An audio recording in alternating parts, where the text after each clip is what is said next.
Olá, seja muito bem-vindo ao Pod Faz o Seguinte. Estou hoje com um convidado super especial e não tenho dúvida que para quem é aqui do Vale, da região, conhece não só o evento que ele realiza e desenvolve há muitos anos, como também a própria figura de empresário e empreendedor que é. Sou Rafael Seixas, CEO e fundador da SXS Group, empresa de marketing, vendas, tecnologia e filmes. E a nossa ideia hoje aqui é trazer todo o bastidor, como que foi a construção de um grande evento ou de grandes eventos realizados aqui em São José dos Campos e na região do Vale do Paraíba. Conhecido como o Empreenda Vale e também Vale Finanças, é um movimento que reúne empresários com um formato de palestras na sua história, como também em formato de feira atualmente. E aqui estamos com o convidado, idealizador e criador, grande Abílio da Mata. Seja muito bem-vindo. Obrigado, Rafa. Obrigado pelo convite. Eu gostei do nome. Parece que foi uma boa agência de marketing que fez esse nome aí. Deixa eu contar uma curiosidade. A gente nasceu disso de um bordão que a gente usa lá dentro, que é faz o seguinte, trampa. Então, o pod faz o seguinte é de quem trampa, quem faz acontecer. Tô no lugar certo, então. Sem dúvida. E para quem não conhece, o Abílio da Mata é um empresário, ele idealizou o evento que representa muito ele por atuar na área e já trouxe grandes nomes, né, do nosso mercado dentro do Brasil, como Flávio Augusto, Caíto Maia, Thiago Negro, João Apolinário. E na edição desse ano tem outros grandes nomes também que ele vai compartilhar depois com a gente. E eu queria saber, Abílio, qual foi o momento exato que você percebeu que o Empreenda Vale tinha deixado de ser um evento e virou um grande movimento dentro do Vale do Paraíba? Cara, o Empreenda Vale nasceu para ser um espaço de pessoas comuns, assim. Comuns que eu digo aves da mesma plumagem, né? Aos poucos eu fui entendendo que não só... Todo mundo fala, né, da mudança de mercado em alguns segmentos. Se você continuar fazendo algo da mesma forma, você vai ser engolido pela tecnologia, pela nova forma de fazer. Cada evento que a gente faz, necessariamente, ele é completamente diferente do evento anterior. O mercado mudou, os nomes são diferentes. Tem um nome que está super hypado num evento anterior, que se a gente pensar em 2 anos depois trazê-lo, não tem mais sentido nenhum. E o próprio evento em si, né? Ele começou com foco de palestras. A gente não tinha a visão até então de que a feira de negócio poderia ser um dos grandes atrativos do evento. E aos poucos ele foi ganhando cada vez mais forma dentro dessa questão da feira de negócio. Cara, eu acho que, sinceramente, eu sabia que seria algo grande. O nome é bom. A proposta tem valor. A essência é a mesma, né? Nunca mudou o que nós acreditávamos com relação à entrega. Mas é aquele negócio. Às vezes eu converso com alguns empresários que o cara sabe que o negócio vai ser grande, mas ele ainda não entende como vai chegar lá. Sabe? Ele imagina que algo vai acontecer e as coisas vão dar certo para ele. Eu vejo muito disso, assim. Eu sabia que ia ser algo que ia agregar na vida das pessoas, que ia ser um local onde empresários que pensam da mesma forma, empreendedores e futuros empreendedores também poderiam ter ali um lugar seguro para troca. E aos poucos as coisas foram acontecendo e tomando uma proporção até maior do que eu imaginava. Sem dúvida. Como empresário é como se fosse uma viagem de carro, né? Assim, você sabe a direção que você quer ir, mas você não sabe o que você vai encontrar no caminho. Seja de desafios, de oportunidades, né? Até para você desenvolver como vem se desenvolvendo o próprio Empreenda Vale, né? Mas, Abílio, deixa eu entender, antes até da gente aprofundar mais sobre os eventos e como ele nasceu, quem é o Abílio fora do evento? De onde veio? O que te formou como pessoa? Fala um pouco sobre você para eu entender quem é o Abílio lá de trás, né? Porque hoje o Abílio de hoje é um reflexo de lá de trás, do que você, enfim, plantou, cultivou. Quem é o Abílio? Cara, eu venho de uma família de pioneiros, assim, pro lado do meu pai, né? A minha família foi a terceira família a chegar na minha cidade natal, que é Campos do Jordão. Então, uma família pioneira na cidade. Do lado da minha mãe, meu avô sai tuberculoso, nordestino, negro, e vai se tratar em Campos do Jordão, assim como era um movimento natural das pessoas que tinham essa doença na época. E aí a junção dessas duas famílias, né, fez com que eu tivesse a grata oportunidade de ser filho dos meus pais, ambos empreendedores. E eu me lembro, trago muita coisa de... Meu pai era um cara super idealista. Eu nasci, meu pai já tinha 50 anos, 49 para 50. Você imagina poder ter a oportunidade de conviver com um cara que foi ator. Meu pai teve jazida de diamante e ouro. Meu pai teve agência de modelo. Um cara que aproveitou os extremos da vida, assim, super boêmio. Meu pai contracenou com grandes estrelas da época, né? E não era o intuito dele, ele era investidor nos filmes. Aconteceu um dia de faltar um ator, ele falou, eu tento isso aí e tal, e acabou fazendo 12 filmes. E, empresário em muitos segmentos, né? Mas eu nasci, meu pai já estava mais velho, minha mãe muito mais nova, 27 anos mais nova que meu pai. Então você tem um cara mega idealista que... Meu pai, se você falasse para ele que você ia criar um carro que ia superar a Tesla, ele falou, cara, eu acho que você cria. Ele tinha disso, sabe? Do outro lado, minha mãe, assim, que é incansavelmente trabalhadora. É impressionante, assim. Ela tá numa jornada, depois do falecimento do meu pai, ela decidiu focar nos estudos. E aí ela fez 2 faculdades, economia e gestão de negócios, gestão de finanças, bom, enfim. E agora ela tá fazendo direito. Então ela tá indo pra 3ª faculdade já nesse período já bem madura da vida, sim, né? Sim. E é engraçado, porque eu vejo ela estudando, eu ainda vejo a mesma aplicação que ela tinha na época que eu vi ela com os negócios dela, etc. Então, de um lado, um cara que pensava muito, idealizava muito, e do outro, uma pessoa que colocava super a mão na massa. Essa foi a minha referência. E aí, nós saímos de Campos do Jordão, eles tiveram um negócio que teve um insucesso, fomos pra Taubaté, e ali, cara, a partir de 13 anos eu já comecei a trabalhar. Com 15, um tio me manda... Meu tio tinha uma engarrafadora de água mineral, irmão do meu pai, Isaías da Mata. Ele e meu outro tio Zé, eles tinham uma engarrafadora de água mineral, me mandam 50 garrafões de água, e a partir daquele momento falou que eu era distribuidor de água mineral, só que eu não tinha o meio de locomoção, né? E, cara, foi um baita aprendizado, assim, já ter um negócio tão cedo. Não tinha um CNPJ, não tinha nada, mas eu... Não tinha a responsabilidade, a necessidade ali de... E é engraçado, né, cara? Porque eu nunca passei necessidade, mas sempre fruto desse olhar do meu pai sobre a vida, sim, sobre o mundo que ele conheceu, etc. Pra mim, aquilo era surreal. E aí começa a distribuir água carregando um garrafão nas costas, assim, no meu bairro. E meu primeiro negócio formal foi com 18. Tive uma distribuidora de cosmético com a minha mãe. Vendia porta a porta em salão. Foi uma baita escola pra mim. Eu brinco que salão eu tinha que superar o volume do secador e convencer 2 pessoas, que era a cliente que estava na cadeira e a própria cabeleireira, porque quem comprava era a cabeleireira que estava trabalhando.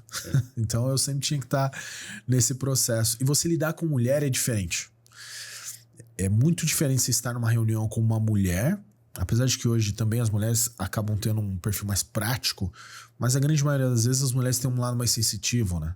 É igual quando a sua esposa fala pra você, meu, senti alguma coisa aí, pô, vai que tem alguma coisa ali, cara. E aí, 5 anos da minha vida, 6 anos da minha vida, comecei a fazer resultado, inclusive dentro dessa empresa que eu tive com a minha mãe. 2013 foi um ano emblemático pra mim. A gente saltou, por exemplo, eu me lembro de um mês que a gente faturou 30 e no outro 300. Nossa. Tipo isso.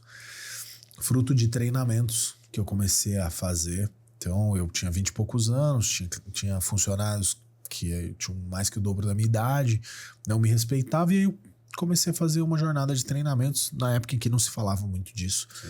E que também o foco não era tão palco e mais execução, né? Nesse inteirinho eu começo a fazer algumas consultorias. Começo a fazer uma consultoria num salão em Campos do Jordão. Esse salão começa a ter muito resultado. Era um salão muito bem frequentado por empresárias. E elas me contratam também para fazer consultoria em outras frentes, em outros negócios. E aí comecei a ter uma visão macro, assim. Aí começo a empreender, tinha distribuidora, tinha empresa de consultoria. E aí conheço Rinode. Rinode. Eu conheço Rinode através de um amigo que foi, depois de uma quebra financeira, procurou uma nova oportunidade de recomeçar, só que era um cara que tem uma visão, assim, na minha concepção. Tudo que eu já falei isso pra ele N vezes. Tudo que ele colocar a mão, ele vai dar certo, porque o nível de aplicação dele é muito grande.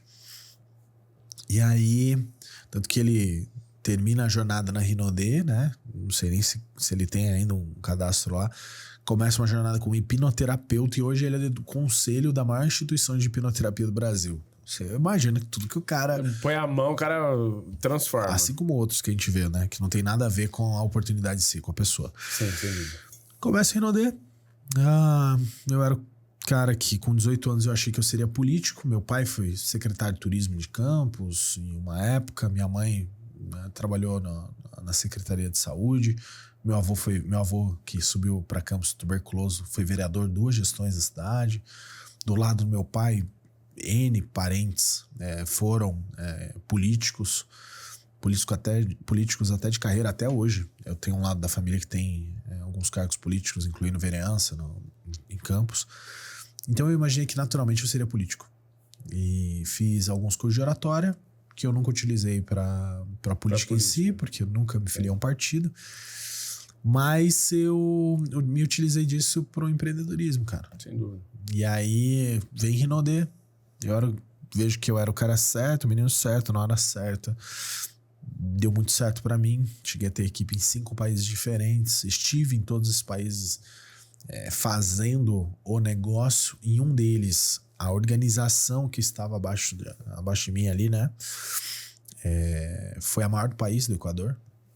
Inclusive o cara que era o principal líder ali, ele ganhou um carro de luxo. Eu não cheguei nem a ganhar. Você vê como a meritocracia de fato acontecia no sistema quando eu estava. Me abriu N horizontes, cara. Porque eu era um cara de Campos do Jordão que foi morar em Taubaté. E de repente eu tô fazendo negócio em 5 países diferentes. Eu falo que você entrar num táxi em outro país e conversar com o taxista, cara, sua cabeça já abre. Você falar um outro idioma, você passa a ter uma visão diferente. Você vê que uma cadeira não é só uma cadeira, ela também é uma sídia. Então, você fica assim, caraca, tudo tem 2 sentidos agora. Você fala um terceiro idioma, tem 3, etc. É muito louco, assim. E é engraçado quando eu me lembro disso, né? Porque eu aprendi lá. Fazendo palestras, inclusive. Nossa, dava muito errado às vezes.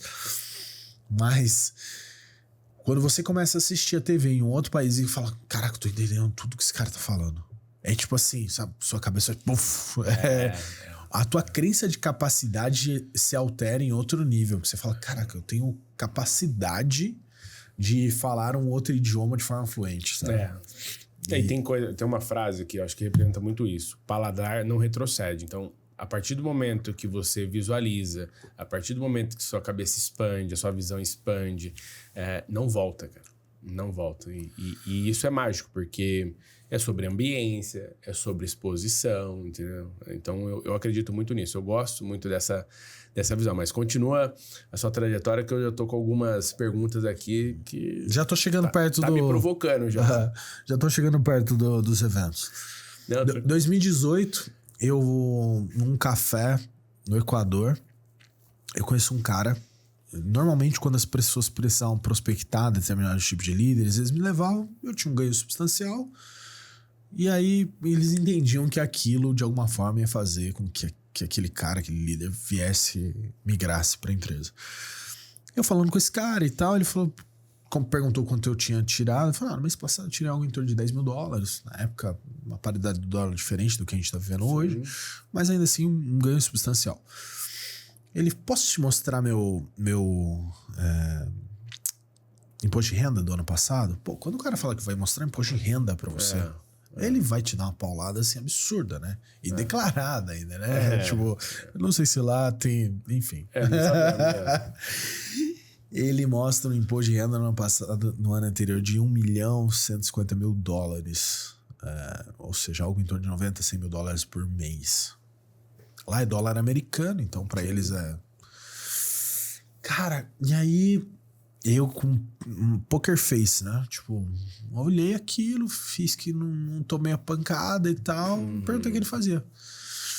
Ele atuava com uma distribuição de um curso de educação financeira. Falei, cara, que loucura. Não falei nada, obviamente não saiu o negócio. Volto pro Brasil pensando nisso. E ruminei isso durante um ano. 2019, eu tinha alguns negócios rodando, decidi não continuar mais na Rinode. E aí encontro um amigo que tinha uma empresa de operação financeira. E aí eu sugeri pra ele a gente fazer uma escola, uma EduTech, etc, etc. E aí ficamos em 5 sócios.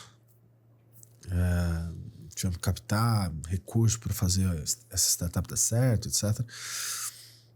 E eu precisava de um braço institucional. E um dia no carro do meu sócio eu falei, cara, vamos criar um evento. Vai ser assim, vai ser assado. Eu falei, e o nome, cara, vai ser Vale Finanças. Ok, a gente faz o Vale Finanças dia 1º de fevereiro de 2020. O negócio ruiu muito rápido, eu fui dissolvido por completo da sociedade e eu tive um outro aprendizado dos muitos que eu já tinha tido até ali. A criação praticamente foi muito com a minha participação. O Vale Finanças foi criado por mim. Sim. E eu fiquei sem o negócio. Eu não tinha a propriedade intelectual do negócio. 2020, fatídico ano da pandemia. Sim. A única habilidade que eu tinha um bar na época, um gastrobar também.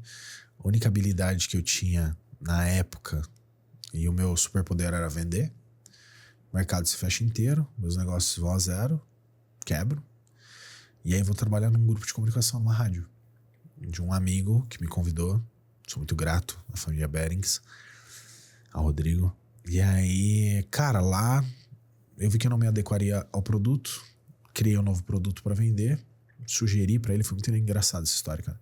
Ligo pra ele e falo, Rodrigo, cara, eu tive uma ideia, cara, preciso te apresentar. Ele falou, vem aqui, tudo fechado, né?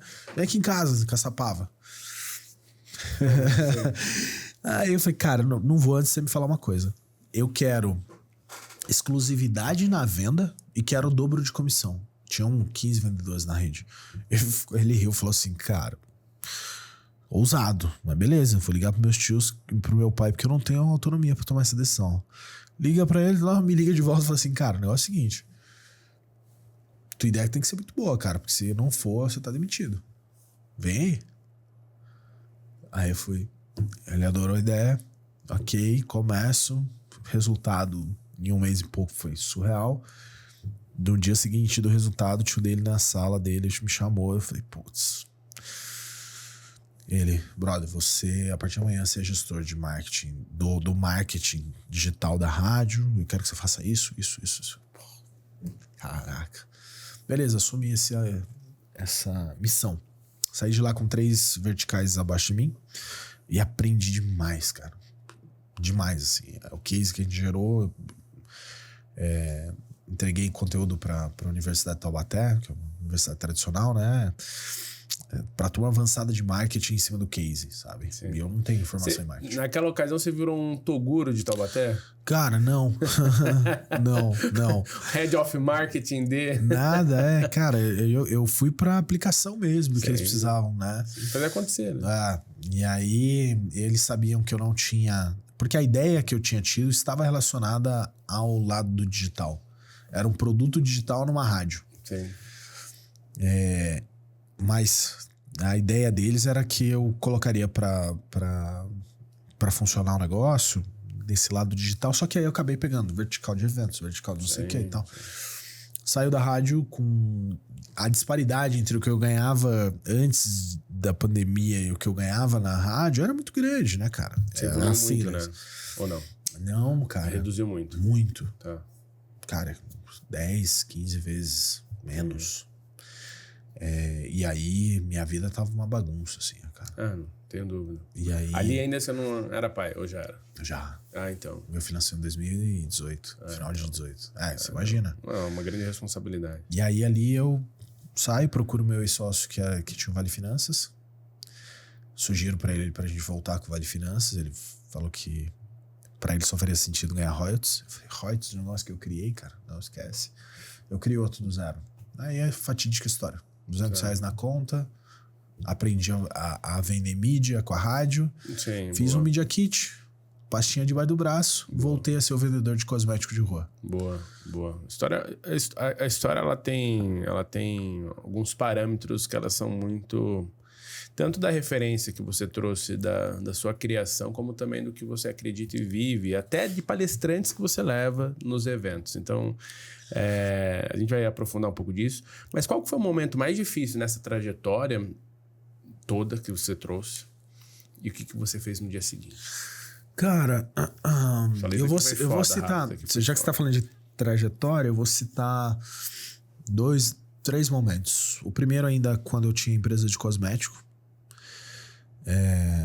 Eu me lembro que eu tinha que pegar um ônibus de Taubaté a São José, de São José a Jacareí. Eu só podia distribuir o produto em Jacareí. E uma vez eu fui só com o dinheiro da ida. Eu não tinha dinheiro pra voltar. E era engraçado que eu levava uma mochilinha e eu visitava os salões e eu não podia vender muito, né, cara? Porque como é que eu ia entregar? Não tinha Uber nessa época, né? Mal a gente via WhatsApp. Né? A gente até é dessa geração... Do jeito que fala, parece que é 30 anos atrás, né? Não, cara. Foi 2008, 2009 foi quando, de fato, o WhatsApp começa a vir, né? E aí... eu me lembro que eu fiquei pensativo, cara. Porque eu era tão ambicioso, diferente dos meus amigos que estavam procurando um emprego ou estavam na indústria. E aí aquilo me fez sentar no meio-fio ali, perto da rodoviária de Jacareí, e começar a chorar, cara. Mas me veio um acalento assim no coração. Eu simplesmente tinha uma ambição e sonhos maiores que os deles, assim, aparentemente, todos fazendo o sonho das pessoas, né? Você tava na sua trajetória. Mas eu queria muito ser diferente, sabe, cara? Então o preço, de fato, teria que ser diferente. Naquele dia mesmo, eu vendi, consegui voltar pra casa, né? E sei lá, 1 ano depois, 6 meses depois, minha vida começa a ter funcionário, enfim, as coisas começam a acontecer pra mim. Esse foi foi muito marcante pra mim. Muito. Eu me lembro das pessoas passarem e me olharem assim, chorando no meio fio. E, tipo, não entenderam. A gente pode chamar isso de uma das bifurcações da sua vida. O Flávio Augusto chama ponto de inflexão. Ponto de inflexão, é isso aí. E aí, quando eu quebro, 2020, quando eu me vejo sem nenhuma renda. Isso nunca aconteceu comigo desde meus 15 anos de idade. Sim. Tipo, nenhuma renda é muita loucura. Por um cara que já tinha empreendido, trabalhado há 15 anos, com um filho pequeno, recém-separado. Aquilo foi desesperador, cara. E aí, além de não ter nenhuma renda, a minha única habilidade era impossível. Se eu quisesse sair pra vender alguma coisa na rua, eu não poderia, porque a questão sanitária não permitia. Sim. E me gerou um aprendizado, assim, cara. Eu me lembro exatamente do que eu pensei na hora. Alusão à formiga e a cigarro, sabe?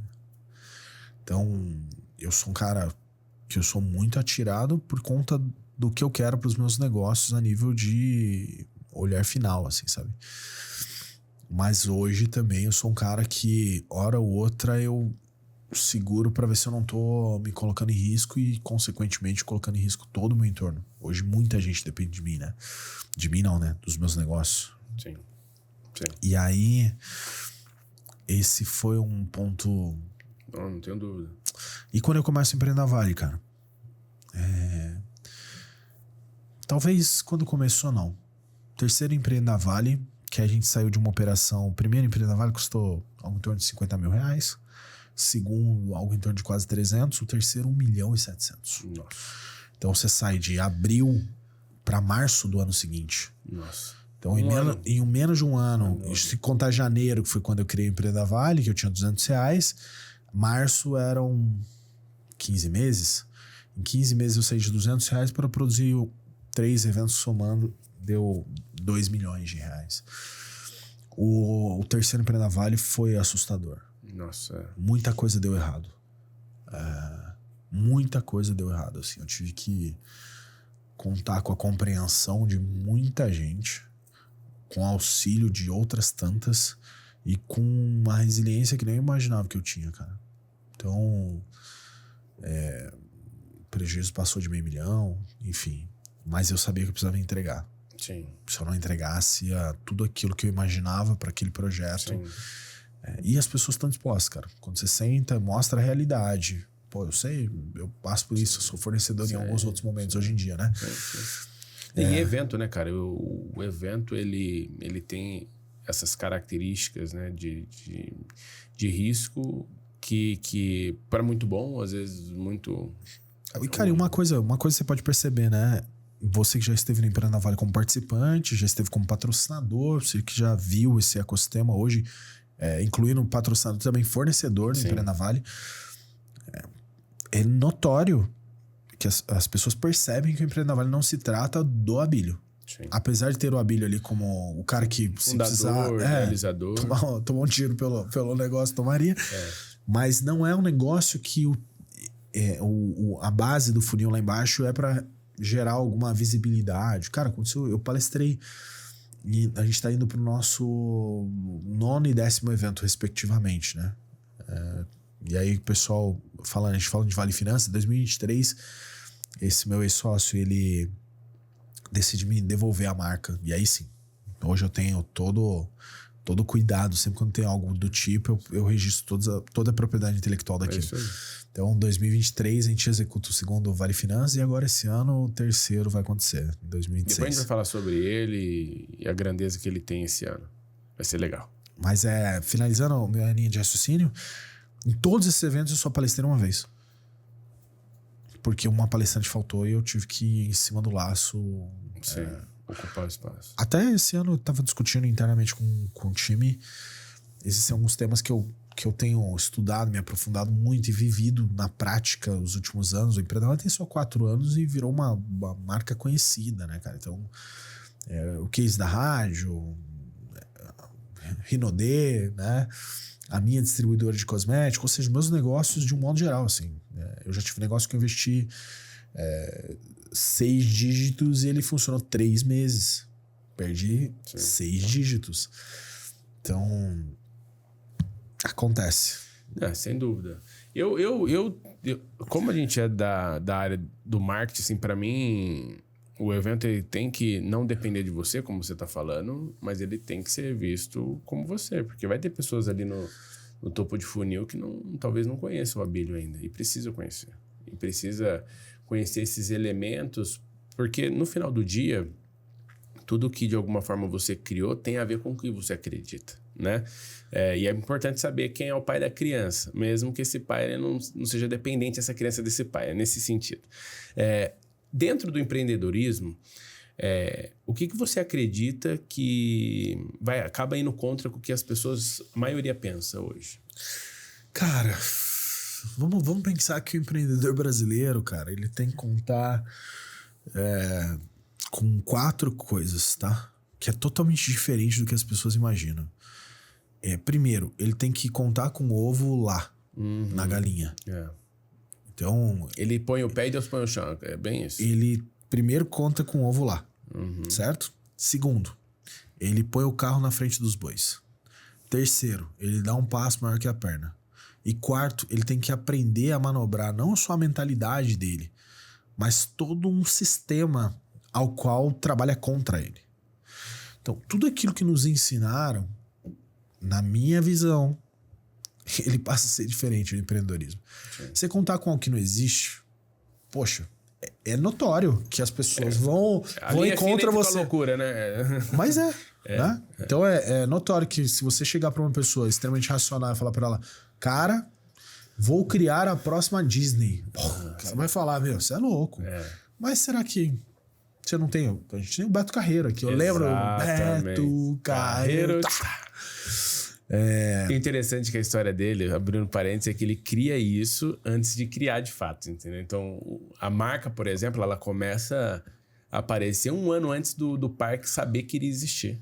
Porque ele sabia que ele ia construir. Tava na visão dele, só que ele não sabia como ainda. Mas ele falou, preciso ir alimentando a marca. E esse, como é que eu posso falar? Essa assinatura da marca tem até hoje, cara. Engraçado, porque é da nossa infância, né? Assim, esse barulho. Sim. Acho que no SBT, que passava antigamente. E aí você chega no parque, cara, isso tem pra todo lado. Então, assim, vira uma memória afetiva muito legal. Mas só fechando o parênteses do Beto Carreiro. Então, você contar com aquilo que você não vê... Aí você colocar o carro na frente dos bois é o seguinte, você... E todo mundo... E aí os empreendedores, tá? O cara acredita que ele precisa dominar todos os processos. Que ele precisa ser o melhor gestor. Que ele precisa não sei o que. Tal. E aí, ele é um expert PhD em tudo.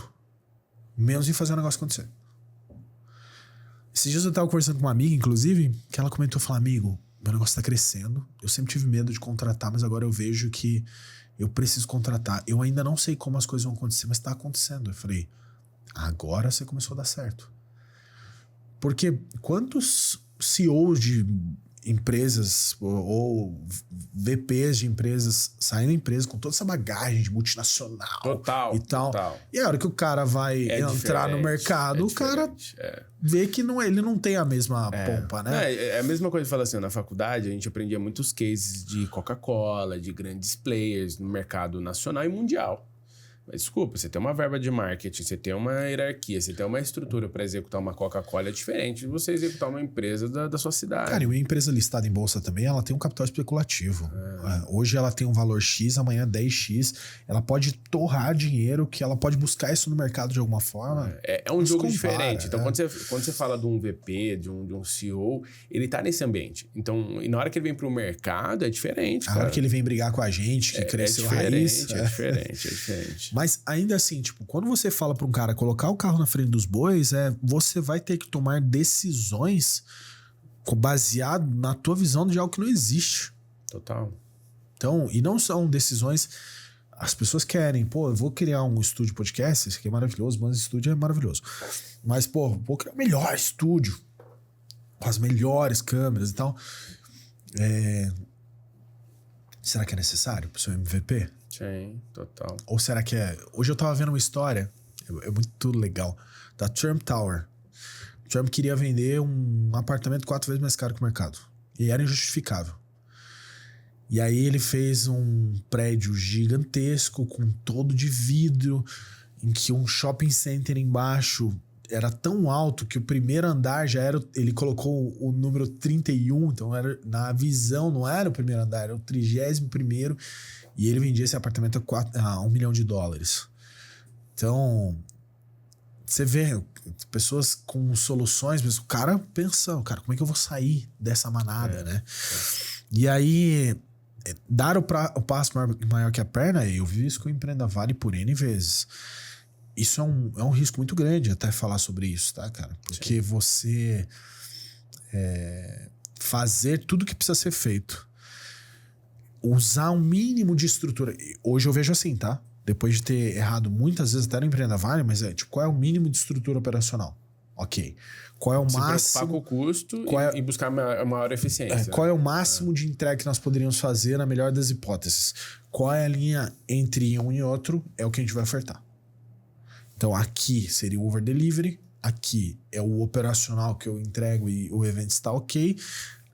E aí o que eu preciso entender? Como o meu time consegue chegar cada vez mais para cá, né? E aí as manobras que eu quiser, cara, a gente vive num país de tanta instabilidade, de tanta... Cara, fatores que você não controla, mas que te afetam. E ao mesmo tempo de tanta gente ruim, que não tem fio do bigode, e que você tem que aprender a lidar com todas essas nuances, manter teu mental em dia. Não existe esse equilíbrio que a galera vende. Isso não existe. Cara, é impossível. Concordo. Tá? É possível quando você já é milionário. Tem caras que demoraram mais de 20 anos pra hypar. Ninguém nunca ouvia falar do cara ou das pessoas. Aí depois de 20 anos, cria-se grupos de networking que o mais importante ali é vender status. Não, sendo que o cara demorou 20 anos para estourar, alguns, né? Sim. Então a gente tem que tomar cuidado com isso. Sem dúvida. E dentro desses desafios que até você trouxe, assim, entendo que tem vários riscos, né? Na verdade, empreender, existem riscos. O que acaba diminuindo esse impacto... Amortizando, obrigado. E diminuindo esse impacto é muito a questão da visão. Porque tem uma frase que eu acredito também. Quando você visualiza, você consegue realizar. Então, obviamente, não está claro tudo, mas você sabia a direção que você tinha que ir. Tem um livro muito bom sobre isso. Qual? Comece pelo fim. Comece pelo fim. Boa. Já leu esse livro? Esse já. Assim, ó, pegando esse gancho, as pessoas têm padrão, cara. Na hora que você olha os empreendedores de sucesso, os caras têm padrões. Padrões não de repetição, mas você vê que tem elementos e questões que se repetem e que é pra gente que ou já passou por uma parte, ou tá começando, ou já tá mais... Que seja, você pode modular aquilo e tentar trazer pra sua realidade. Sim. Então, eu sempre falo que, assim, alguns dos nossos desafios alguém já passou. Teve alguém que construiu antes do Empreenda Vale um formato de evento. Sim. Que passou por uma série de desafios. Se você modula esse cara, você minimiza o impacto na hora que você está construindo. Uma empresa de marketing, um ecossistema, outros movimentos. No final do dia, tem alguém que criou algo parecido, pelo menos. Com certeza. E você entender, seja começando pelo fim, ou fazendo o dever de casa, né, um benchmark, analisando o mercado, com certeza você vai minimizar algumas consequências, né? E aí, apesar de todo esse risco, que essa é a minha pergunta, qual o risco que você vê hoje, assim, que é mais sensível quando você pensa num evento no tamanho do Empreenda Vale, no Vale Finanças? É a questão do público, é a questão do patrocínio, é a questão da estrutura, é a questão da credibilidade. O que é, na sua visão, o maior risco, assim, que no início, pelo menos, foi? Cara, uma das ferramentas que eu mais gosto de gestão é a Matrix SWOT, a famosa FOFA, né? FOFA. Quando eu faço uma Matrix SWOT do Empreenda Vale hoje, e aí trago para nossa região, a gente tem algumas questões que não estão relacionadas a nada disso que você falou. Nosso maior risco hoje não está em nenhuma dessas questões. Pilares. Não. Talvez no começo teve. Sim, mas aí você parte de uma construção, né? É óbvio. E aí fica aqui um pensamento, tá, Rafa? Antigamente eu tinha muito medo de perder um cliente. Perder um cliente para mim significava o fim do meu negócio. Hoje eu entendo que clientes também são cíclicos muitas vezes. Sim. É óbvio que você quer aumentar o tempo de vida do seu cliente dentro do teu ecossistema, mas naturalmente, ainda mais com essa demanda de oferta que o mercado tem, e graças a Deus o Empreenda Vale também inspirou outros eventos. Então a gente tem hoje vários movimentos que acontecem. Nós também fomos inspirados por outros eventos. Sim. E nós torcemos, porque no final das contas, nosso objetivo é auxiliar no desenvolvimento econômico do Vale Paraíba. Então, eu falei isso no último evento que nós tivemos presencial com os patrocinadores, nós queremos que aconteça isso. E não vemos isso com... Não é só um produto, é uma ferramenta para o mercado. Né? E nós estamos construindo uma marca. Sim. Cara, quem constrói marca não está preocupado, e não tem que estar preocupado com o mercado. Tem que estar olhando. Mas sim. Preocupado, não. Que é aquela visão. O retrovisor tem que ser pequeno, mas tem que olhar. Claro. Mas o para-brisa é para frente. Sim, sim. E aí, quando a gente fala de patrocinador ou público participante, nós entendemos que isso é cíclico. Muitas vezes o cara vai lá por causa do Thiago Nigro e não quer assistir um Paulo Guedes. Sim. Fato, tá? E ambos são do segmento de finanças. Sim. Mas hoje eu vejo que o nosso desafio não está relacionado a nenhum desses fatores. Hoje, talvez no passado todos esses fatores estivessem juntos e misturados. Nós temos diversos desafios, mas eles não, o principal deles não está relacionado a nada disso. E para a gente ir para o próximo bloco, assim, Onde que mudou o jogo na sua visão? Você fala, Rafa, depois desse momento, depois desse pulo do gato, foi aqui que mudou para onde eu quero realmente chegar em relação ao evento? Teve algum momento assim que você falou, é aqui, Rafa? É esse formato? É desse jeito? Qual foi o momento que você olhou e falou assim, é isso? Sabe, imagina o seguinte, que você tem um muro na sua frente, certo? Certo. Você não tem altura suficiente para ver o outro lado. Perfeito. E aí você coloca um caixote, o segundo degrau, o terceiro, o quarto, e no sexto degrau você começa a ver do outro lado. Você não pode falar que foi o sexto degrau que te fez chegar lá. Sim. Foi essa jornada. Perfeito. É impossível falar de um momento quando existiu uma jornada. Eu acho até que seria equivocado da minha parte, e vejo muitas vezes que é óbvio que a gente tem pontos de inflexão. Um dos grandes pontos de inflexões que eu tive dentro da Empreenda Vale foi entender que as empresas gostariam de fazer negócios dentro de uma feira de negócio aqui no Vale do Paraíba. É uma coisa tão óbvia, né?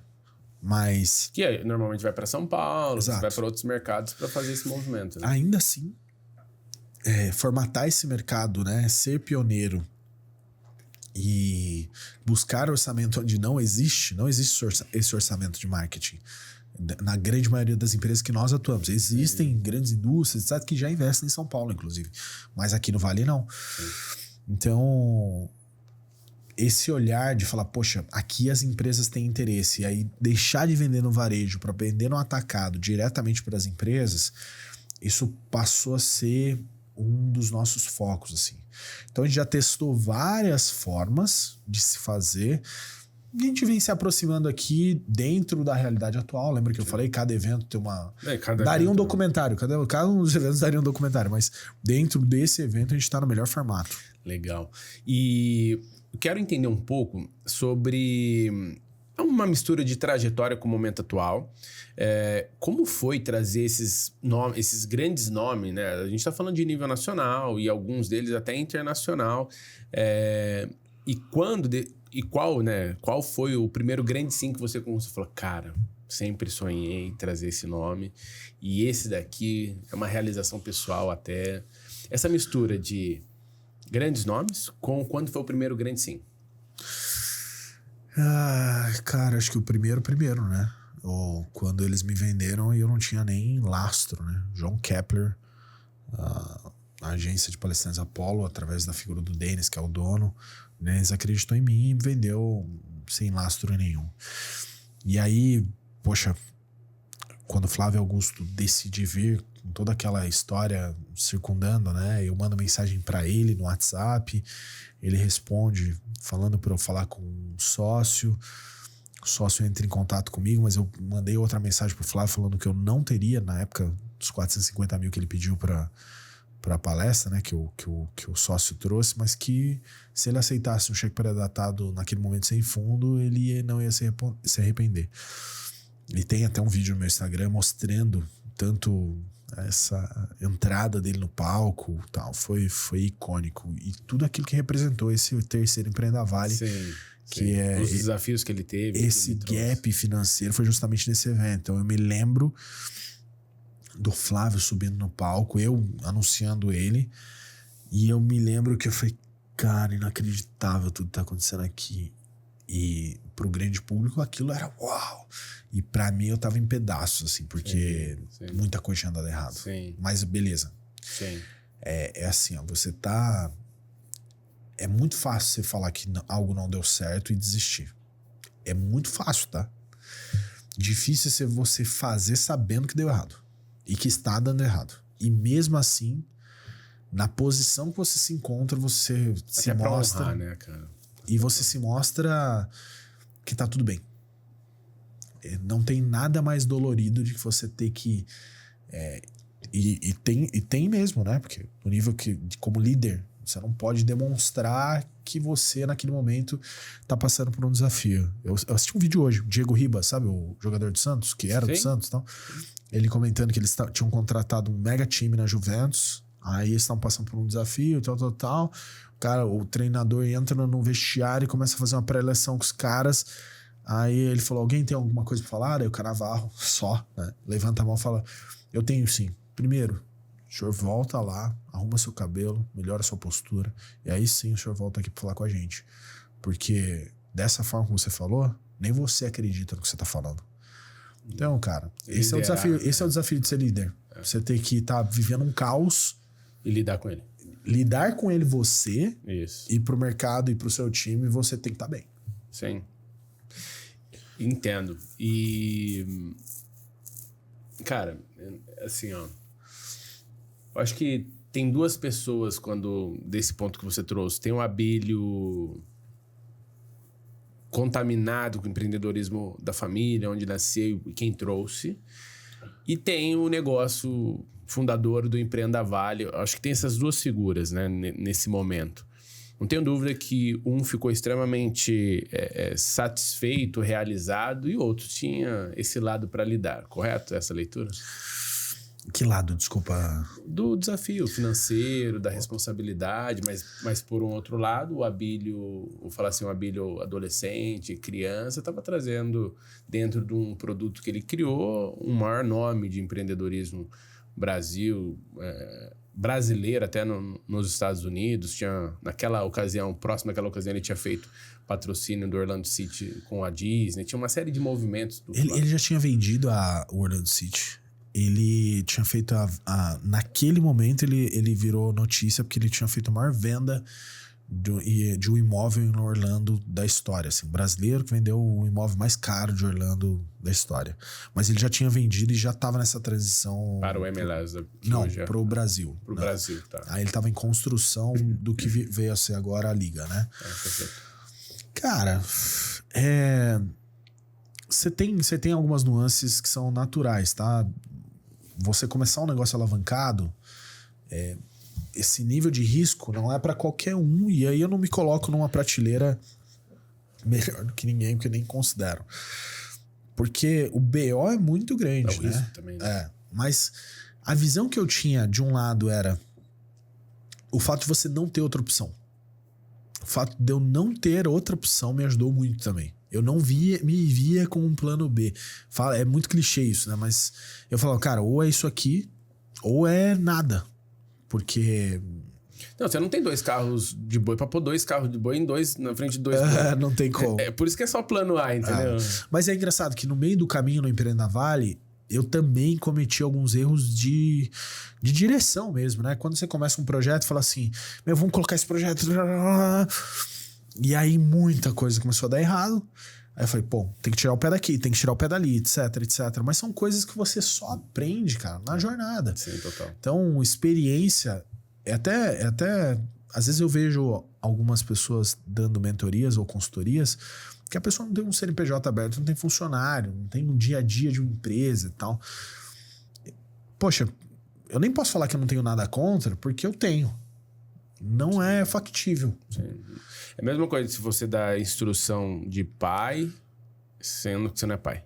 É exatamente isso. Você fala assim, você não tem aquela, com todo o respeito, você não tem aquela dinâmica do desafio. Eu acho que é falta de respeito. Você querer direcionar uma pessoa de algo que você nunca viveu. Então, tá tudo bem quem topa. Tá? A pessoa agrega? Agrega. Sim. Se você é um livro também, ela agrega.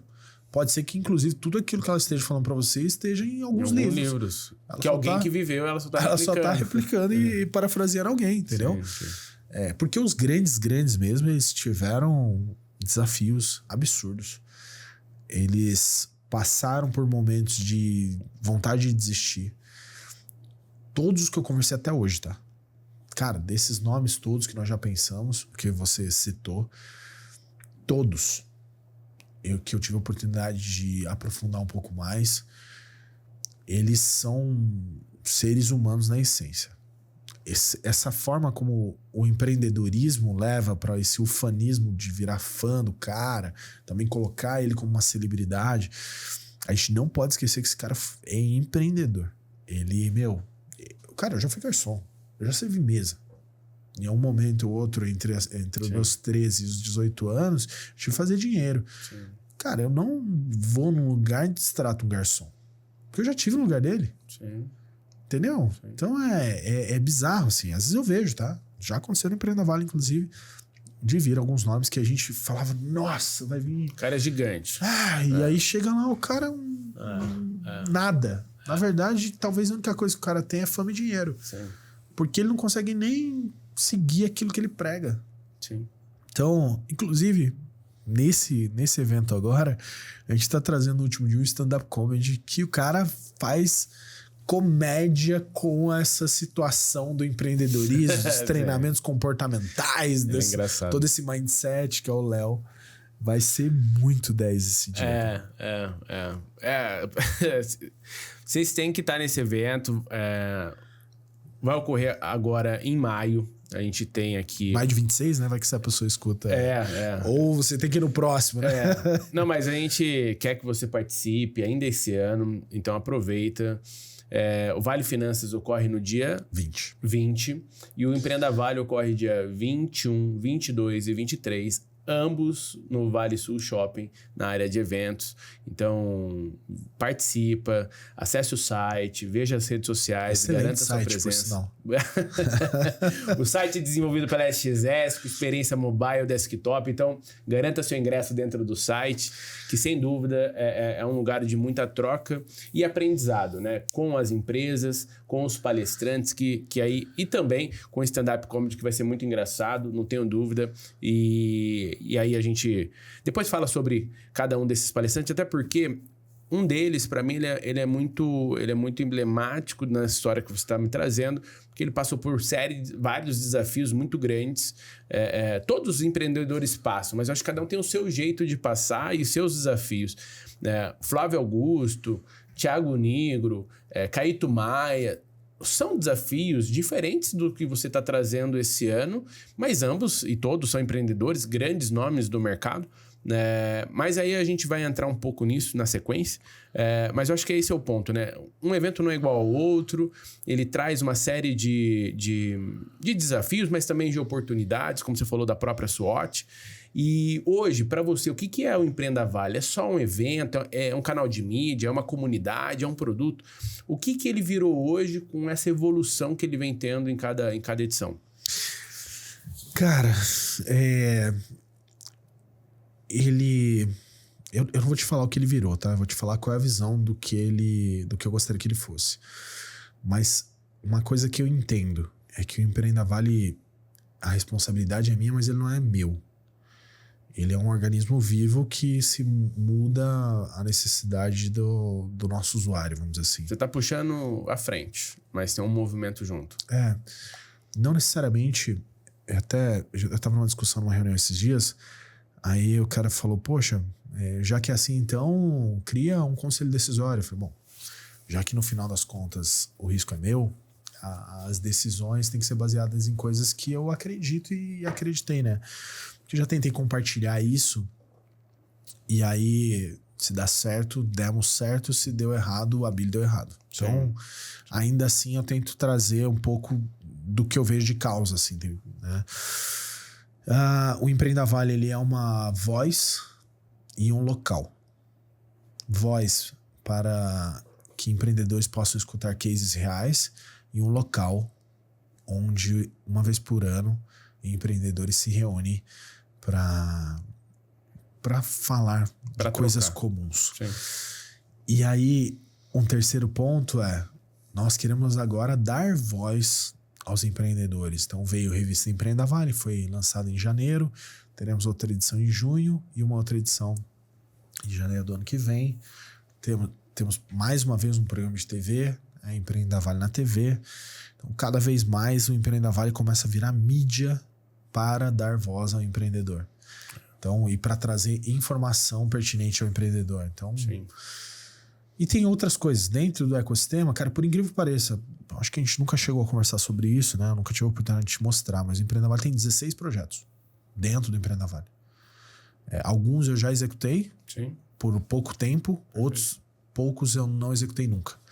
Então, tem 16 negócios lá dentro. Eu vejo ele como uma... Eu vou dar um nome aqui para as pessoas entenderem, como uma holding, um guarda-chuva, uma marca que tem uma essência, e aí aquela essência ela se materializa em várias formas. Sim. Né? Como você deu exemplo, revista, podcast, TV, o evento físico, a feira, os encontros de jantares. Então, na hora que você vai ver, todo esse movimento em conjunto é o Empreenda Vale na essência. Sim. Né? Cara, É tipo George Lucas, né, cara? Ele criou o Star Wars e fez um filme, aí foi pro 7, aí voltou pro 5. Ele foi esperando que a tecnologia e os recursos fossem adequados para que ele pudesse executar esse roteiro do primeiro até a sequência. O Empreenda Vale acabou virando isso, cara. Então, fiz o primeiro, e aí quis antecipar um pouco o passo, aí voltei, aí criei novos projetos, aí segurei, enfim. Mas a gente tem 16 projetos abarcados ali, e a nossa visão de futuro é muito clara, assim, o que nós queremos ser, enfim. E para o que o Empreenda Vale vai servir até, digamos, se um dia ele não esteja mais na mão do Abílio, obviamente que quem fizer a aquisição desse negócio vai tomar as decisões, mas vai estar tão incutido na mente das pessoas que eles vão ter que ficar dentro desse roteiro. E qual que é o momento, assim, falando um pouco da nossa região, o momento do Vale do Paraíba para negócios hoje? O que tem mudado no perfil do empreendedor nos últimos anos? Tanto da nossa região como o perfil. Cara, cada vez mais empresas de fora nos procuram para fazer aproximação com o Vale através do Empreenda Vale. Então, isso fica claro para mim que empresas externas têm interesse em iniciar negócios aqui no Vale do Paraíba. Cada vez mais, assim, ó. Esse ano, nós estamos com dentro do nosso card, acho que 10 a 15% de empresas que não tem nem sede aqui. Então, acho que 10% vai. Né? E aí, me chama a atenção, assim. Porque nós estamos, nesse momento, vivendo um momento de instabilidade mundial. Mesmo assim, algumas empresas que têm visão de longo prazo sabem que esse ciclo vai passar. É engraçado, né? As pessoas se desesperam e resolvem paralisar. Outras, óbvio, todo mundo fica nervoso, né, cara? Com tudo isso que está acontecendo. Mas elas não param a roda. Porque, segundo o Viktor Frankl, que é o escritor de Em Busca do Sentido, ele foi para um campo de concentração nazista como judeu, e lá ele, como psicólogo, estudou por que algumas pessoas no final passaram por aquilo e outras morreram no processo. E ele escreveu Em Busca do Sentido. E ele falava que uma pessoa que tem a visão de como vai ser a vida dela fora do caos tem propensão a viver o caos e passar por aquilo. Então, quando eu escrevi Comece pelo Fim, a minha grande intenção era que as pessoas, através da visão de futuro, pudessem passar pelo processo. Não é simples, não é fácil. A tua visão de futuro, ela começa quando chega, ela começa a ficar um pouco diferente da que você imaginou no original, sim. Mas você passa pelo processo. A gente pode dar o nome dessa visão de futuro de esperança? Porque no final é a esperança de passar por aquilo e alcançar o que você almeja, e aceitar de alguma forma, não aceitar no sentido de amém, mas entender que você vai ter que se adaptar, que essa dor ela vai passar, que aí até, eu sou cristão e acredito na Bíblia, né, até as histórias bíblicas passam por essa lógica, né? Então, de pagar um preço para você conquistar, se desenvolver, e talvez a nossa vida na Terra é isso também. A gente está aqui numa grande escola chamada vida, né? Seria isso, tipo, olhar e passar por aquele processo com esperança, mas com muita responsabilidade, técnica, enfim, resiliência, mas um processo com esperança. Cara, sim, eu diria crença. Crença, eu acho que é acreditar. Esperança mais crença, vai? Sim. Crença acima de tudo, assim. Quando você não acredita em você, quando você não acredita no que você está fazendo de fato, muita gente vai chegar pra você e vai falar que você não tem condição. Sim. É que a esperança, pelo que eu entendi que você trouxe aqui, ele é algo que você não controla, né? Tipo, é algo que é quase que divino, não é isso. Mas eu entendi que o crença, assim, acredite que vai passar. Tipo, faça o que tem que ser feito. Acredita em você, acredita no seu projeto e no que você quer entregar. Porque você não tem noção, cara. A quantidade de pessoas que já falaram pra mim que o que eu tava fazendo era equivocado, que não era um negócio de verdade, etc. Até pouco a pouco a gente mostrando, através da crença, que aquilo fazia sentido. Sim, que ia se transformar pouco a pouco no que tá se transformando e não é nem 1% no que vai virar ainda. Sem dúvida. Assim, eu tenho a leitura que São José dos Campos, Vale do Paraíba, ele é um eixo extremamente estratégico a nível nacional, porque ele está muito próximo do porto, acesso da principal capital, né, do país, no maior estado do país, tem uma série de elementos. mas você acredita que ainda falta na nossa região ser mais reconhecida pelo potencial que ela tem? Cara, Ou você acredita que ela já é?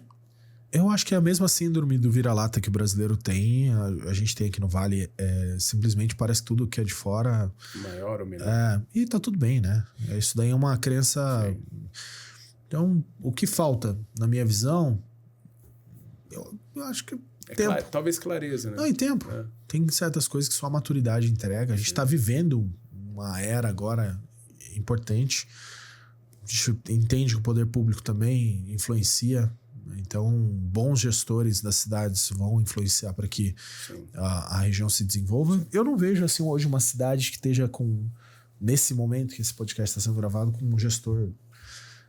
Um cara irresponsável, coisa do tipo. Até as piores gestões aqui ainda estão indo bem no Vale. Então, vejo com bons olhos. Acredito que essa união entre tudo isso, esse eixo que a gente fala que por um lado é excelente, mas por outro é muito ruim, porque também tem muitas oportunidades. O excesso de oportunidades pode ser um problema. Então, mas vai acontecer.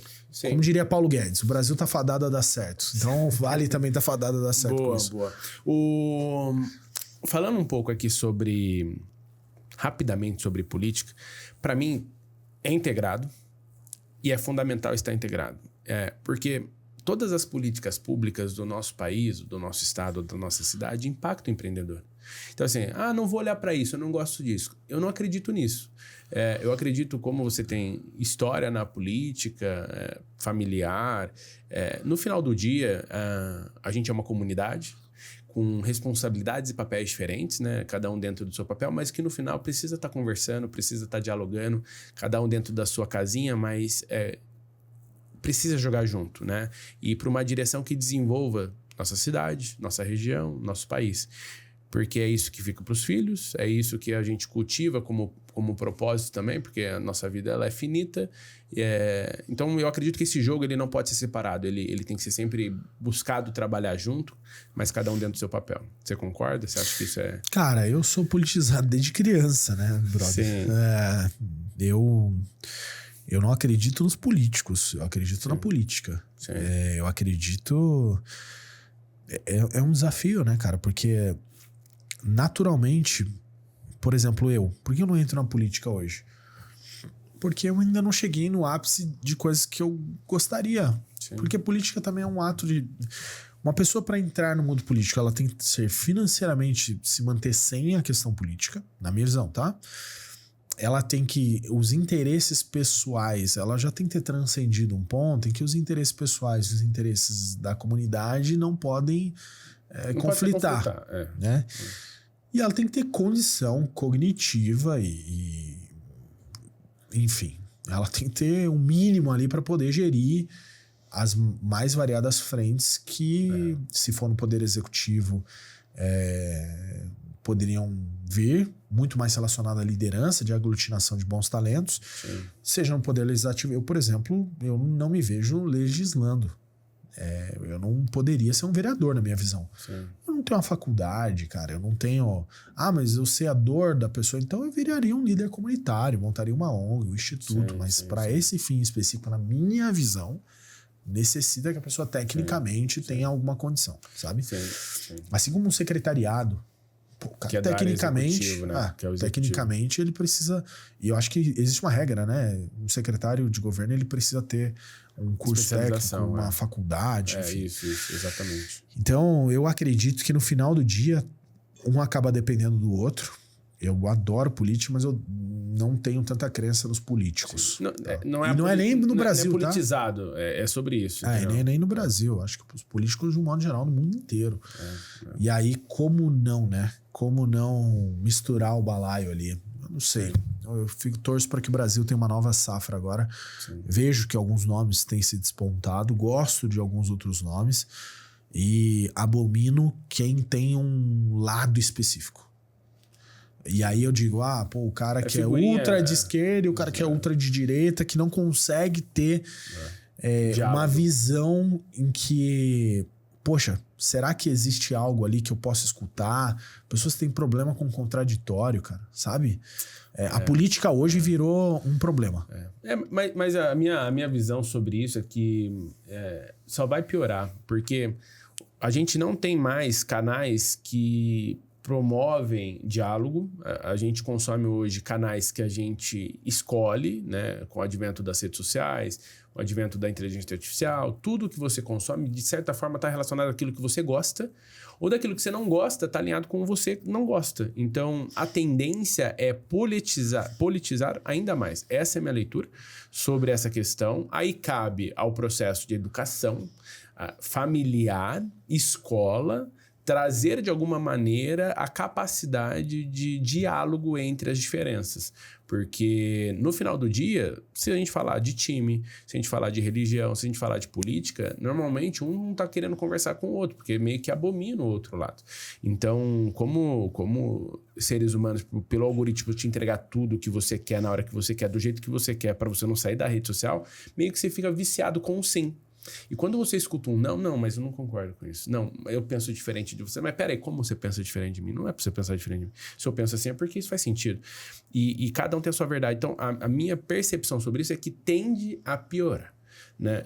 Infelizmente, mas é por causa desse, vamos falar assim, desses novos modus operandi, né? De algoritmo, de canal. Antes você tinha que assistir 3 canais e eram os que tinha.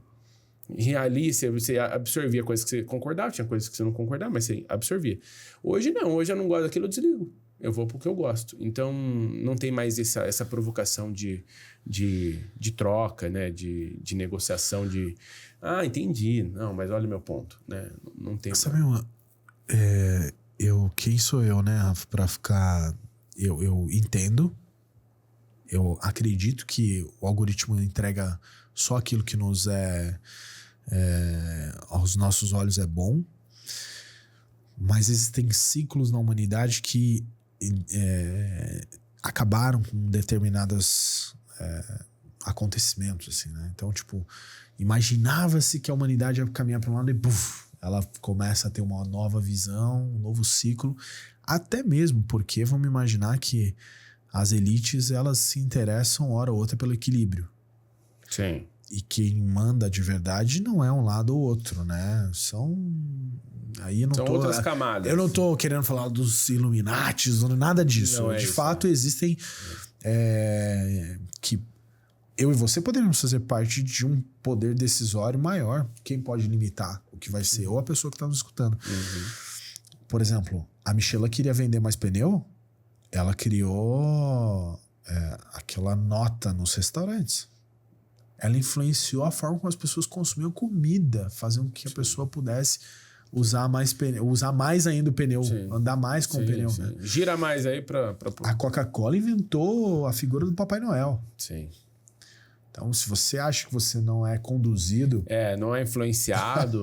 Não, as datas que a gente comemora, né? Elas nascem por causa do comércio, né? Exatamente. Então, seja uma Black Friday, seja um Dia das Mães, seja um Natal, esses elementos, eles fomentam o movimento, o ovo de Páscoa do pensar que dezembro era o mês 10, não era o mês 12.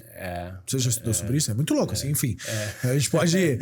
Mas vale outro podcast. O fato eu não consigo pensar em, tipo assim, existe um caminho que vai ficar linear. Ok. Automaticamente pode ser que aconteça alguma coisa, e a gente tem agora a inteligência artificial, que tem N desafios para acontecer no mundo inteiro, né? Desafios energéticos, etc. Total. Mas a própria inteligência artificial faz com que as pessoas... Cara, ontem até 2h pouco da manhã conversando com o meu chat, que tá já totalmente configurado a entender certas coisas. O seu conselho. Só que no meu, eu coloco lá, haja como meu conselheiro, me traga pontos de vista que eu não vejo, seja direto, blá, blá. Enfim, eu quero que ele me traga gaps que eu não vi necessariamente. É até chato, porque tem hora que eu mando, esqueço dele parar de fazer essa análise, ele fala, ponto cego que você não está vendo. Pô, só perguntei um negócio trivial da vida, sabe? Boa. Mas vai que... Sim. É difícil pensar numa linha linear para qualquer coisa. Até porque é um organismo literalmente vivo, né? Várias profissões não estarão mais. Isso é um fato. Vários negócios. A forma como a gente lida no dia a dia. Pode ser que a gente tenha um holograma nosso no podcast da próxima vez, não seja a gente. Assim, ó, ao mesmo tempo que me, entre aspas, conforta isso, é porque assim, a gente não viveu sendo empresário na inflação que o Brasil já passou, naquela oscilação onde é cada dia um preço. Imagina você tendo que precificar seu produto diariamente. Hoje, só com a reforma tributária, tem empresas que podem bater cabeça. Estamos falando de algo de 1 ano para 2 anos de aplicação. Olha que doideira. Imagina no dia. E pode ser que nem aconteça, né? E pode ser que não aconteça. Pode ser que no final entre um novo governo e fala assim, parou. É loucura, assim. E aí eu acho que depois a gente já entra no evento desse ano, porque eu acho que são temas muito quentes que vão surgir, né, no Empreenda Vale e no Vale Finanças esse ano. Mas a minha leitura é que, sim, a gente não passou por guerra mundial. A gente não passou por uma gripe espanhola. Nossa, nós temos que torcer para que a gente não passe por uma guerra. Mas como você falou, a humanidade é cíclica. Vai ter mudança de poder em algum momento. Cara, quando a gente imaginou uma pandemia... Tudo bem que não foi a nível de uma gripe espanhola, mas só no Brasil foram 600 mil pessoas, né? Que faleceram. É surreal. Mas já que você não podia sair de casa. Não, é inimaginável. A gente nunca... Talvez... Gripe espanhola, pra mim, só surgiu depois da pandemia. Porque eu não sabia o impacto daquilo na vida. Então, olha que loucura. A gente, de certa forma, a gente tem hoje um momento da nossa vida / existência como humanidade mais estável, apesar das oscilações. A diferença é que a gente hoje é adulto. Antes a gente estava vendo desenho, indo na escola, a gente não via toda essa movimentação e impacto que isso traz. Mas imagina aquela oscilação de um dia para outro a inflação, imagina uma guerra, um pós-guerra. Então assim, eu acredito que até no final da linha, se a gente for como se fosse olhar o LL, o lucro líquido, eu acho que essa conta fecha. A gente tá um mundo melhor do que antes. Uma coisa que a gente não pode esquecer, o dinheiro não se extingue. O capital, ele não se extingue, ele se multiplica. Então, não acaba o dinheiro do mundo. O dinheiro, ele é redistribuído numa cadeia, que pode ser que ele não seja direcionado para um país, uma região, uma cidade ou seu bolso. Sim. Ou seja, tá circulando. E o tempo inteiro, a partir do momento que a gente considera que o petróleo está sendo retirado do solo, minérios estão sendo retirados do solo, os recursos mundiais, eles só aumentam. Olha que loucura. Inteligência artificial, você acha que vai beneficiar ou tirar recurso de dentro do Brasil? Eu acredito que vai beneficiar. Depende de como que se usa. 25% das terras raras estão no Brasil. 25%. E necessariamente, todo mundo acha que a inteligência artificial foi uma revolução tecnológica. E, de fato...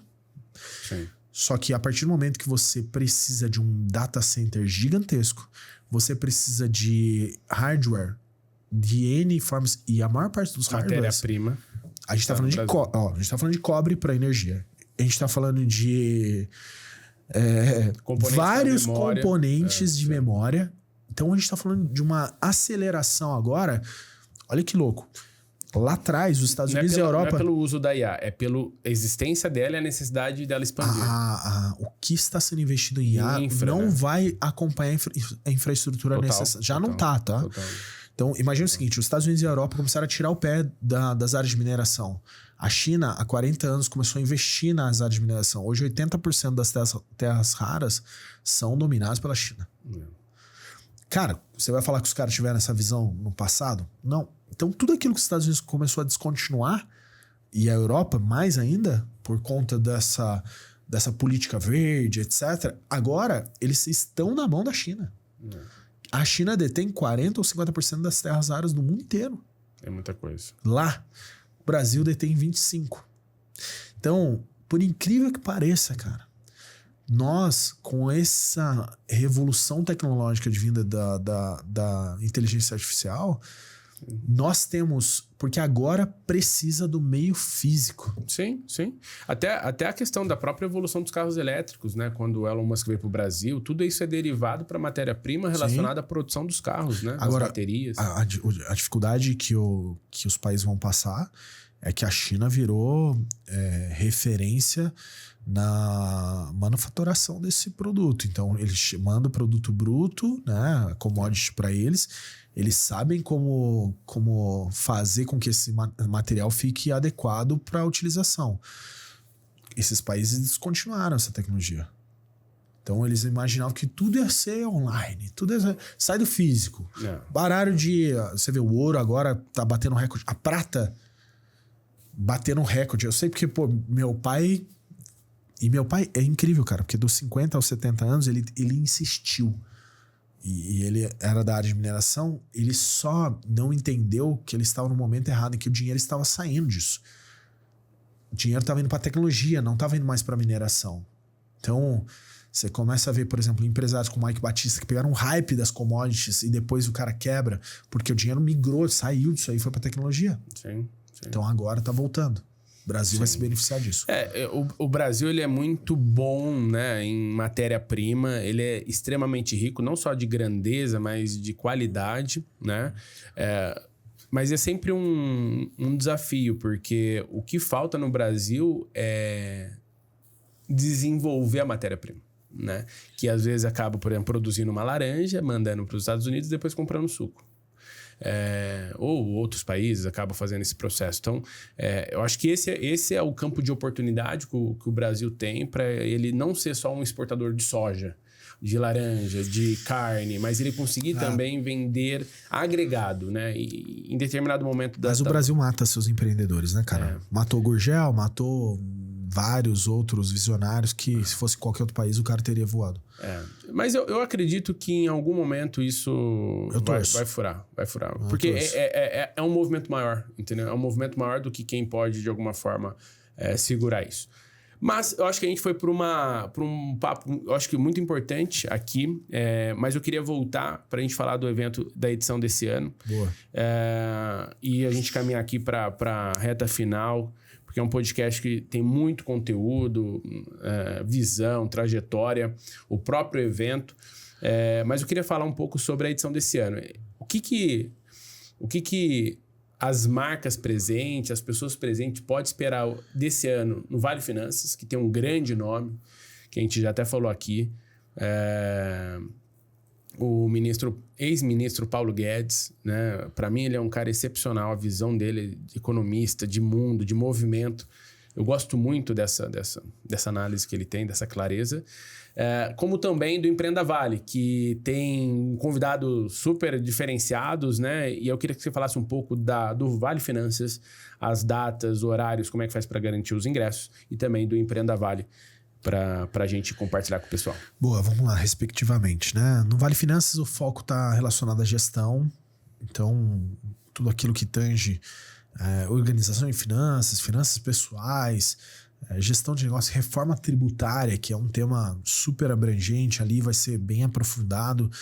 O evento inicia às 12 horas, vai até às 21, provavelmente deve perdurar aí até mais tarde. Eu tava vendo o contrato ontem do Paulo Guedes, ele tem de 1 a 2 horas de fala.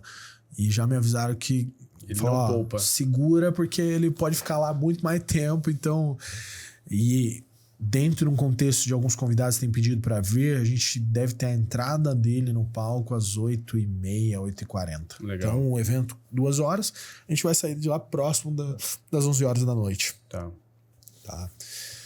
Espero. De verdade, assim, espero que aconteça. Para quem gosta, né, de sentar ali na cadeira e aprender, vai ser incrível. Então, em termos de conteúdo, poxa, a gente vai ter Paulo Guedes, nós temos uma instituição financeira gigante a nível nacional que está patrocinando o Empreenda Vale, e o seu presidente provavelmente vai estar dentro do evento, que é a Sicredi. Então, o presidente do Sicredi vai estar com uma de fala lá. Imagina a visão desse cara, enfim. Então temos alguns players ali que vão entregar muito conteúdo durante o dia. Então a gente tem, 3 formas imersivas do cara estar tanto no Empreenda Vale quanto no Vale Finanças. A primeira, com uma entrada gratuita para a feira de negócios. Tem vários stands para ir conhecer, trocar cartão. Tem algumas arenas de conteúdo, nós teremos 2 no Vale Finanças. Legal. Secundárias que vão estar abordando temas relevantes ali. É para empresário esse evento também, estudante, para quem que é o Vale Finanças? Cara, normalmente nas outras 2 edições que nós tivemos do Vale Finanças, nós tivemos 3 perfis de público, tá? Gestores de negócio, e aí eu falo de líderes de um modo geral, investidores, pessoas que permeiam ali no mercado financeiro, e donos de negócio.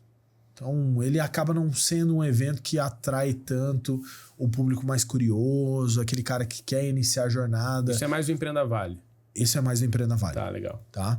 Então, até mesmo por quem já tem confirmado, ou as próprias marcas que são donas dos ingressos, né? E aí, quando eu falo de 3 públicos, é o cara que vai pra feira, o cara que compra essa, chamaria de imersão, mas eu vou chamar de passaporte, um passaporte para ter uma experiência diferenciada, estar com acesso diferenciado. E esse cara participa das palestras principais, e a outra opção é, dentro do Vale Finanças, ser um patrocinador para estar assistindo as palestras que são fechadas. Então, ou patrocinador, ou você vai ser o dono da lancha ou amigo do dono da lancha, né? Você pode ser amigo de um patrocinador e ali ter acesso às palestras principais que terão esse viés, tá?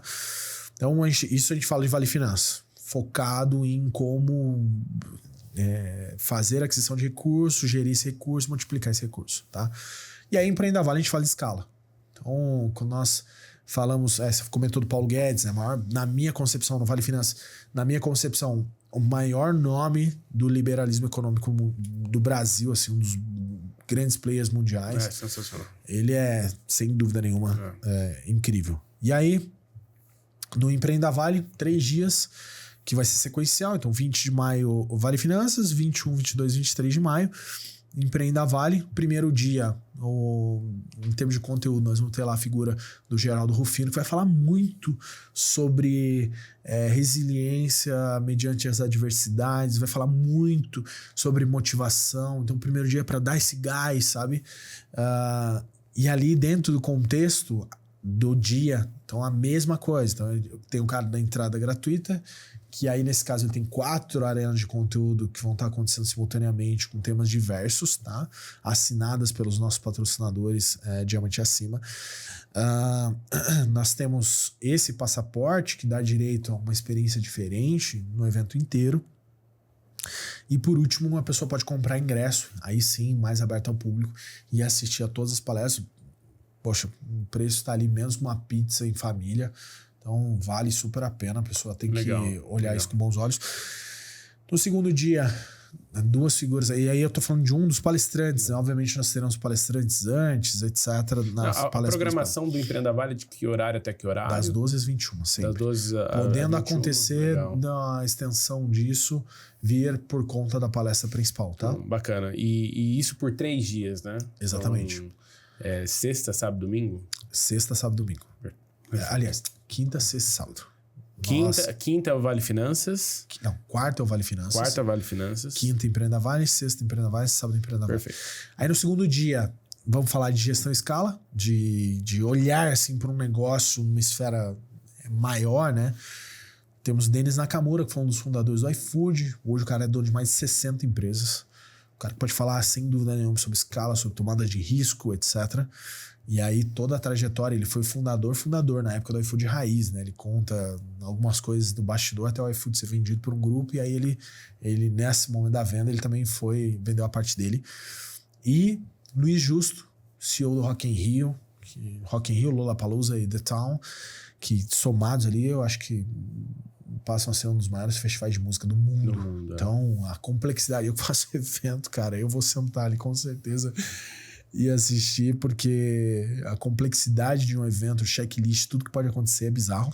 E por último, no último dia, dentre as palestras principais, uma descompressão, nós vamos ter o Léo Costa, que é um comediante, vai ser muito engraçado, cara, eu tô animado para ver tudo isso aí. E, poxa, todas as rodadas de negócio que acontecem dentro do Empreenda Vale não vão ter no Vale Finanças. No Empreenda Vale tem algumas rodadas de negócio que a pessoa pode fazer aquisição à parte. Os stands, as negociações, todo aquele bastidor, aquele conversas de corredor que a gente brinca, né? Os cafés ali. Sem dúvida. Cara, vão ser dias intensos. É um lugar para aprender, é um lugar para se conectar, é um lugar para buscar fornecedores, para buscar clientes, parceiros, né? Então é um ambiente muito rico de troca, né? Sim, exatamente. Legal. E o que nós estamos esperando aí é que seja, a nível de volume de negócios, o maior da história. A gente quer pelo menos fazer 50% de tudo aquilo que a gente já fez antes, só nesse evento. Sensacional. Não tenho dúvida que vai dar muito bom. E vai ser um grande evento. Abílio, a gente está chegando aqui na reta final e eu tenho aqui perguntas de significado para você. É um bate, pronto, né? Pode ser falado em uma palavra ou uma pequena frase, o que cada coisa significa aqui para você, tá? Direto ao ponto. que é empreender para você? Mudar vidas. Comunidade é? Pessoas que pensam da mesma forma. Evento para você é o quê? Cara, mudança de mindset. O Vale do Paraíba é o que para você? O futuro. A palavra que resume a sua história até aqui. Resiliência. Sensacional. Abílio, obrigado por compartilhar a sua história. Eu mesmo não tinha alguns contos e trajetórias aqui. Obrigado por compartilhar comigo, com quem está nos assistindo. Sem dúvida, traz muito aprendizado no entrelinhas, direto ao ponto. E parabéns pelo evento. Como você disse, eu mesmo participei como convidado em várias edições. Hoje, além de patrocinador, a gente também é fornecedor. Então, agradeço. E nós somos frutos, né, dessa essência que o Empreenda Vale é, como muitos outros são. Então, parabéns por isso, sucesso, conta com a gente.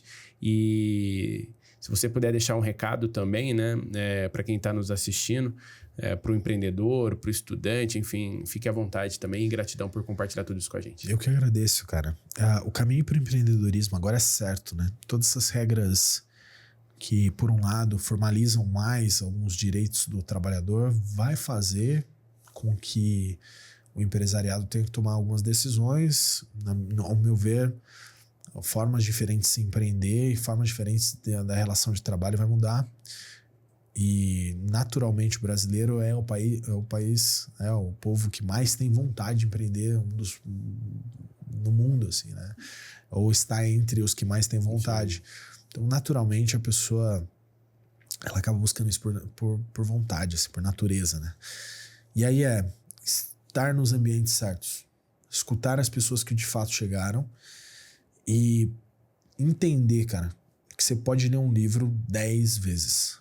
Enquanto você não estiver passando por algo que estava relacionado ao livro e passar, de repente, mais de uma vez, você não sabe como é que aquilo vai acontecer. Então, ter esse discernimento vai fazer com que a gente pare de comprar gato por lebre aí e comece, de fato, a performar nos negócios.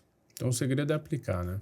Ter coragem, aplicar, buscar no lugar certo, trocar com as pessoas certas. Não, né? que o conhecimento não seja importante, tá? Não, sim. Ele é Mas conhecimento aplicado é o que muda, né? Aí tem gente que tem muito fato conhecimento e aplica pouco, e tem menos resultado quem aplica muito. Um suco de limão feito da mesma forma fica diferente.